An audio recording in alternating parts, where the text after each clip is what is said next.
कोई अपना लक साथ में लेके नहीं आता, वो बनाना पड़ता है। अगर आपके पास रिस्क लेने का एटीट्यूड है, बिजनेस का एक ही फंडा है, higher the risk higher the profit. So अगर 8:30 को आपका एक्सीडेंट होता है और 9 o'clock आप मेंस की एग्जाम देने जा सकते हैं, इंटरव्यू से पहले 1 महीने तक आप हॉस्पिटलाइज्ड है और उससे 1 वीक पहले आप दिल्ली जाके उसकी प्रिपरेशन कर सकते हैं, तो luck has to come with you. उसको आना पड़ेगा और आपको आईपीएस बनाना पड़ेगा। 8:30 को मेरा स्कूटी स्लिप हो गया, मेरा लिगामेंट इंजरी हो गया, लेफ्ट हैंड में इंजरी था, सीट से ब्लीडिंग हो रहा था, लेकिन मेरे पास 2 ऑप्शन थे। मैं खड़ा हुआ, मैंने देखा, okay my right hand is safe, and I decided I will go to the exam hall and write the exam. मेरे पास 2 ही ऑप्शन थे, या तो मैं वहां से उठ के रोने लगूं, यार मेरे साथ ही ऐसा क्यों हुआ, मेरा एक्सीडेंट हो गया, मेरा मेंस खराब हो गया, और हॉस्पिटल जाओ, या दूसरा ऑप्शन था कि मैं देखूं कि मैं 3 घंटे और सर्वाइव कर सकता हूं। हाँ कर सकता हूं। मैं मेंस के लिए एग्जाम हॉल में गया। ये जितने भी फोटोग्राफ्स लगे हैं, सर ने जैसे बताया कि जितने भी इंसान सक्सेसफुल हुए, अगर आप उसकी लाइफ स्टोरी देखेंगे तो कहीं ना कहीं एक मोमेंट आता है जहां पे वो इंसान की जो स्ट्रगल है वो पीक पे हो जाते हैं। वो इस मोमेंट पे आपको डिसाइड करना है कि आपको वहां से यू टर्न लेना है या आपको वहां से आगे निकलना है। इन सब लोगों ने डिसाइड किया कि उनको वहां से आगे निकलना है, एंड दैट इज द फंडा ऑफ लाइफ। सक्सेस उन्हीं को मिलता है जो इस स्ट्रगल वाले मोमेंट से आगे निकलने की सोचता है। जब भी आपको लगे कि आपके सिर पे बहुत मुसीबत है, जब भी आपको लगे कि आप हर तरह से गिर चुके हैं, जब भी आपको लगे कि आपके पास कोई ऑप्शन नहीं है, तब एक चीज आप अपने दिमाग में लाइएगा कि यही मोमेंट है जहां से आपकी तकदीर बदलने वाली है। क्योंकि डायमंड जो होता है वो जितना ज्यादा घिसता है उतनी ज्यादा उसकी वैल्यू होती है। सोना जो होता है वो जितना ज्यादा तपता है उतनी उसकी वैल्यू होती है। अगर आप जिंदगी में तप रहे हैं, अगर आप जिंदगी में घिस रहे हैं, अगर आपको लग रहा है कि आप हर तरह से मुसीबतों में गिरे हुए हैं, तभी आपकी जो वैल्यू है वो बढ़ने वाली है। और यही मेरा एटीट्यूड रहा है। लोग बोलते हैं कि तुम्हारी फाइनेंशियल कंडीशन ठीक नहीं थी, पापा इलेक्ट्रिशियन थे, मम्मी हाउसवाइफ थी, डायमंड के कारखाने में काम करती थी, उसके बाद उन्होंने मैरिज में रोटियां बनाने का काम किया और उस तरह से मैं पढ़ा। लेकिन जब मुझे पूछा जाता है कि ऐसी कौन सी चीज है आपकी लाइफ में जो आप बदलना चाहते हो, एंड आई सेड नथिंग, क्योंकि अगर वो चीजें नहीं होती मेरी लाइफ में तो शायद आज आपके सामने मैं नहीं होता। तो अगर लाइफ में प्रॉब्लम्स है, अगर लाइफ में स्ट्रगल है, जैसे सर ने बताया struggle is a part of life, and I strongly believe in that. क्योंकि अगर स्ट्रगल नहीं चाहिए तो you have to compromise with that life. जब भारत वर्ष का सपना चंद्रगुप्त ने देखा, चाणक्य ने देखा, और उस भारतवर्ष को बनाने के लिए जब ये संघर्ष जारी था, और तब नंद के राजा धनानंद की डॉटर दूरदराज से चंद्रगुप्त को प्यार हो जाता है, और जब चाणक्य उनको बोलते हैं कि नहीं तुम्हें उससे दूर रहना है, और तब चंद्रगुप्त बोलता है आचार्य कभी कभी सोचता हूं कि जिंदगी में या ये भारत के सम्राट बनने के लिए इतना त्याग, इतना बलिदान ना देना होता तो। और तब चाणक्य रिप्लाई करते हैं तो हर कोई भारत का सम्राट होता। This is the fundamental rule of life. अगर आईएएस बनने के लिए, आईपीएस बनने के लिए सैक्रिफाइस करना नहीं पड़ेगा, अगर उसके लिए आपको त्याग नहीं करना पड़ेगा, तो आज पूरे इंडिया में हर घर में आपको आईएएस आईपीएस मिल जाएंगे। So when you are entering into this game of UPSC और MPSC, make sure that you have to sacrifice anything which will take you to your goal. लेकिन प्रॉब्लम ये है कि हमें टेंशन होती है, यार दोस्त की एंगेजमेंट है, उसकी बर्थडे पार्टी है, उसकी शादी है, अटेंड नहीं करूँगा तो बोलेगा मैं तेरी शादी में नहीं आऊँगा, एंड ऑल। लेकिन बिलीव मी, जब आप आईएएस बन जाओगे वो सामने से याद दिलाएगा भाई इनविटेशन कार्ड नहीं भेजा तूने। समझ रहे हो? तो जो कुछ भी इसके लिए सेक्रीफाइस कर रहे हो, वो जब आप उस पोस्ट पे पहुंचोगे सब कुछ वर्थ है, सब कुछ। मेरा इंटरव्यू था यूपीएससी का, मुझे एग्जैक्ट डेट याद है, 23 मार्च को मेरा इंटरव्यू था।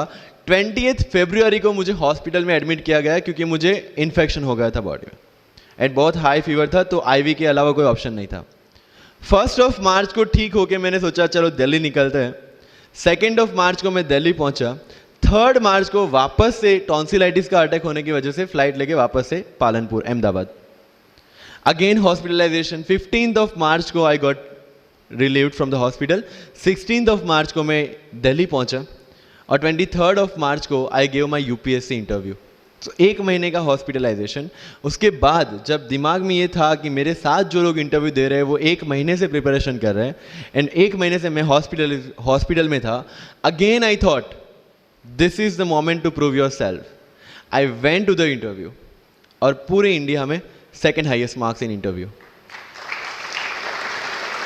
This is not to say कि मैंने कितना अचीवमेंट लिया, this is just to say UPSC is all about this. मैंने कोई प्रिपरेशन नहीं की थी यूपीएससी के लिए, इंटरव्यू के लिए, but again I scored good marks in interview because UPSC सिर्फ आपका नॉलेज चेक नहीं करता। Make it very clear in your mind. जैसे सर ने बोला, it's a game of wisdom.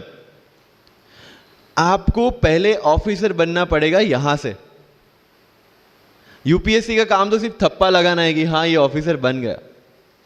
जितने भी आईएएस आईपीएस ऑफिसर्स को आप मिलोगे, you will realise this thing कि ऑफिसर वाली क्वालिटीज इसमें पहले से है। आप जब प्रिपरेशन स्टार्ट करते हैं तभी से समझ लीजिए कि आपकी आईएएस और आईपीएस की ट्रेनिंग भी स्टार्ट हो गई। बिकॉज जो क्वालिटीज आपको चाहिए as an officer, as a IAS, as an IPS, क्या क्वालिटीज चाहिए? फर्स्ट ऑफ ऑल कॉन्फिडेंस, कि जब आप उस सीट पे बैठते हैं आपके सामने कोई भी क्वेश्चन आएगा you will be able to handle the issue. ये कॉन्फिडेंस लेके आपको उस सीट पे बैठना है। यही कॉन्फिडेंस चाहिए when you start the preparation. Decision making, अगर हर एक टॉपिक पे आप हर एक कोई को पूछने जाते हैं भाई इसमें कौन सी बुक पढूं, इसमें क्या पढूं, इसमें क्या करूं, then you are not suitable for this exam. लोग बोलते हैं कि 1 साल में प्रिपरेशन, जैसे मैंने जून 2016 में मैं दिल्ली गया और जून 2017 में मैं अपियर हुआ and I clear UPSC and GPSC. People से कि सर 1 साल की मेहनत में आपने एग्जाम क्लियर कर दिया। यस, टेबल और चेयर पे बैठ के करने वाली मेहनत 1 साल की थी, लेकिन उसके पीछे की मेंटल प्रिपरेशन कितनी पुरानी थी। जब मैं प्राइमरी स्कूल में था तब सोचा था कि आईएएस बनना है, और तब से मेरी जो जर्नी है, तब से मेरा जो टेम्परामेंट है, तब से मेरा जो एटीट्यूड है वो इसी डायरेक्शन में था। जब कॉलेज में था तब मैंने एनजीओ स्टार्ट किया, 3 एनजीओ से मैं जुड़ा था।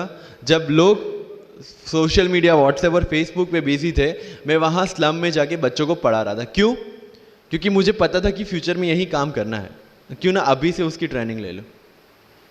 सो I have invested my each and every moment for this goal. Because जो पर्सनालिटी टेस्ट लास्ट में यूपीएससी लेता है, अगर यूपीएससी के इंटरव्यू में 10 में से 9 क्वेश्चन के आंसर भी आप सॉरी सर और sorry ma'am, I don't know कह के देते हैं, उसका कोई इंपैक्ट नहीं पड़ता। इंपैक्ट पड़ता है वो 9 क्वेश्चन न आने का प्रेशर आप कैसे हैंडल करते हैं। आपके पसीने छूट जाते हैं या आप वही टेम्परामेंट के साथ इंटरव्यू कंटिन्यू करते हैं। मार्क्स उस चीज के हैं, मार्क्स है आपकी सोच के। एक ऑफिसर के तौर पे जब आपको आईएएस या आईपीएस की सीट पे बिठाया जाएगा, how will you treat the citizens of this nation? What will be your attitude to each and every person who is going to come and meet you? These things are being tested during UPSC interview. और इस सारी journey में अगर सबसे important कोई चीज है तो that is your learning attitude, और not for UPSC, for life even. Because when I am speaking in front of you in Hindi and English, to be very clear, I belong to rural background of Gujarat, और मेरा study जो हुआ है वो पूरा Gujarati medium में हुआ है, गवर्नमेंट स्कूल में। 12th तक का स्टडी मेरा गवर्नमेंट स्कूल में हुआ है, गुजराती बोर्ड में, गुजराती मीडियम में। And yet I can give my UPSC interview in English in Delhi and score such marks. कभी कभी ऐसा होता था कि द हिंदू का पूरा एडिटोरियल पढ़ लिया और उसके बाद आई वाज लाइक कि मैंने क्या पढ़ा। ये होगा, सबके साथ होगा। बट उस जगह अगर आप टिक गए, उस जगह अगर आपने पेशेंस रखा, उस जगह आपने अगर सर्वाइव कर दिया, तो इस एग्जाम में भी सर्वाइव कर जाओगे। क्योंकि यूपीएससी की जो रेस है उसमें कभी भी कछुआ, कभी भी खरगोश नहीं जीतेगा। इसमें जीतने वाला ऑलवेज कछुआ ही होगा, जो स्लो बट स्टेडी रहेगा। लग जाते हैं, 5 साल भी लग जाते हैं, 7 साल भी लग जाते हैं, 9 साल भी लगे हैं लोगों को एग्जाम क्लियर करने के लिए। लेकिन बिलीव में जब रिजल्ट आएगा ना, तो वो सारा सेक्रीफाइस आपको वर्थ लगेगा। आप पढ़िए लोगों के इंटरव्यूज। मैंने क्या किया कॉलेज के 4 साल में, I went through each and every interview of UPSC toppers on YouTube. Ira Singhal से लेकर टीना डाबी मैम तक सबकी इंटरव्यूज मैंने देखे। For what? Just to know कि उन्होंने ऐसी कौन सी गलतियां की थी जिससे इनको इतना टाइम लग गया, और मुझे कौन सी गलतियां रिपीट नहीं करनी है। क्योंकि चाणक्य ने कहा है कि दूसरों के एक्सपीरियंस से जो सीखते हैं ना, वो जल्दी आगे आ जाता है, क्योंकि खुद सब कुछ अनुभव करके सीखने के लिए जिंदगी काफी छोटी है। I did the same. 4 साल में हर एक टॉपर का इंटरव्यू देख लिया, चीजें समझ ली कि ऐसी कौन सी चीजें जो इन सब ने की है, और ऐसी कौन सी चीजें हैं जो गलतियां हैं जो इन्होंने की और जो मुझे रिपीट नहीं करनी है। सो जब युद्ध के मैदान में हम उतरते हैं, इस चक्रव्यूह में उतरते हैं, तो अभिमन्यु की तरह नहीं, अर्जुन की प्रिपरेशन के साथ उतरना है कि हमें पता होना चाहिए कि इससे बाहर कैसे निकले। I did the same. College के 4 साल इंटरव्यूज देखे, ब्लॉग्स पढ़े, समझा कि इसमें कॉमन मिनिमम क्या है। वो जो कहानी अगर आपने सुनी हो कि शार्पनिंग द एक्स, रोज अगर आप पेड़ काटने के लिए जाते हैं तो you have to sharpen your axe, otherwise day by day आपकी जो एफिशिएंसी है वो कम होती जाएगी। 4 years in my college I sharpen my x, जिससे 1 साल में मुझे कहीं पे रुकना ना पड़े। This was the strategy. आज मेरे पास काफ़ी मैसेजेस आते हैं, sir please give me your strategy. I am sure आप में से काफ़ी लोगों ने किसी टॉपर्स को पूछा होगा, please share your strategy. Why? हर एक की स्ट्रेटजी अपनी खुद की होती है।